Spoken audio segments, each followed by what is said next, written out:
दोस्तों आज हम बात करने वाले हैं भारत के मंत्रिमंडल की। और भारत का जो मंत्रिमंडल है मतलब लोकसभा में जो और राज्यसभा में जो मंत्री हैं और वर्तमान में जो कैबिनेट मंत्री हैं जिन पर देश का भार बोझ है, जो लोकसभा के प्रति उत्तरदायी हैं, जो रिस्पॉन्सिबल हैं लोकसभा के प्रति, जो जनता के प्रतिनिधि हैं, जो पूरे देश को संभालते हैं, उनमें कौन सा पद किसके पास है, आज हम इस पर डिस्कस करने वाले हैं। तो आ जाइए मेरे दोस्त। सबसे बड़ा पद भारत में वैसे औपचारिक रूप से राष्ट्रपति का होता है, लेकिन मंत्रिपरिषद में सबसे प्रमुख होता है प्रधानमंत्री। और भारत में वास्तविक प्रधान प्रधानमंत्री ही है ना।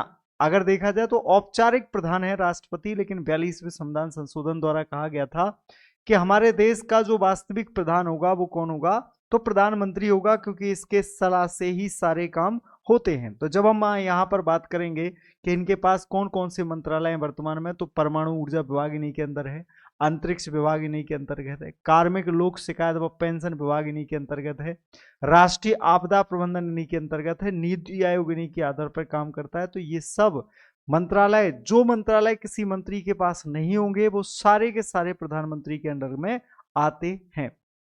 अब इसके बाद देखा जाए तो देश का दूसरा सबसे बड़ा पद होता है मंत्रालय का, वो होता है रक्षा मंत्री। तो रक्षा मंत्री आपको पता होना चाहिए कौन है। आपके रक्षा मंत्री हैं वर्तमान में आपके यहाँ पर राजनाथ सिंह, जो कि उत्तर प्रदेश के मुख्यमंत्री भी रहे हैं और काफी प्रभावशाली नेता हैं, और इनका ये रक्षा मंत्री के रूप में अभी कार्य संभाल रहे हैं। इसके बाद जिन्हें भारत का चाणक्य कहते हैं, और इनका नाम है आपका अमित शाह। अमित शाह वर्तमान में भारत के क्या हैं, चाणक्य के रोल में है, और इनको गृह मंत्रालय या सहकारिता मंत्रालय भी दिया गया है। तो गृह मंत्रालय जिसे होम मिनिस्ट्री कहते हैं, पूरे अर्धसैनिक बल सब कुछ इन्हीं के अंतर्गत में आते हैं। तो सबसे पावरफुल पद इनका है। इसके बाद हम बात करते हैं सड़क परिवहन और राजमार्ग मंत्रालय, जो कि नितिन गडकरी के पास है और माना जाता है बहुत ईमानदार छवि के लिए जाने जाते हैं। हालांकि इन पे कुछ अभी ज्यादा जरूरत से ज्यादा पैसा कमाने या सरकार के बहुत सारी चीजों पर इनका जो है पैसा को हेरफेर तरीके से पैसा कमाने का इन पर आरोप लगा है। तो चलिए हम बात करते हैं। इसके बाद एक मैडम आती हैं जिनका नाम यहाँ पर वित्त मंत्रालय में कॉरपोरेट कार्य मंत्रालय, इनके नीता क्या नाम है इनका, निर्मला सीतारमण। तो सीतारमण को दिया गया है क्या, वित्त और कॉरपोरेट मामले। और जो वित्त मंत्री होता है वो बजट पेश करता है। भारत में बजट पेश करने का अधिकार किसको है, तो वित्त मंत्री को है। तो देश में इनका भी बड़ा एक रोल है। इसके बाद आपने देखा होगा कानून व न्याय न्याय मंत्रालय जो है वो किरण रिजिजू जी के पास में है, और ऐसा माना जाता है कि कई बार ये चर्चा का विषय भी रहे हैं, है ना। ये चर्चा का विषय इसलिए रहे हैं क्योंकि उन्होंने खुद स्वीकारा है कि ये गाय का मांस खाते हैं और इन्हें बीफ खाने में कोई दिक्कत नहीं है। इन्हें मंत्री परिषद से हटाया भी नहीं गया, भाजपा गाय के नाम से ही बनी है ना। अब देखो यहाँ इसके बाद ये कभी कभी चर्चा का विषय रहते हैं जयशंकर। और ऐसा माना जाता है कि बहुत तेज तर्रार और बहुत बेबाक बोलने वाले निडर व्यक्ति हैं, हालांकि ऐसा कुछ नहीं है।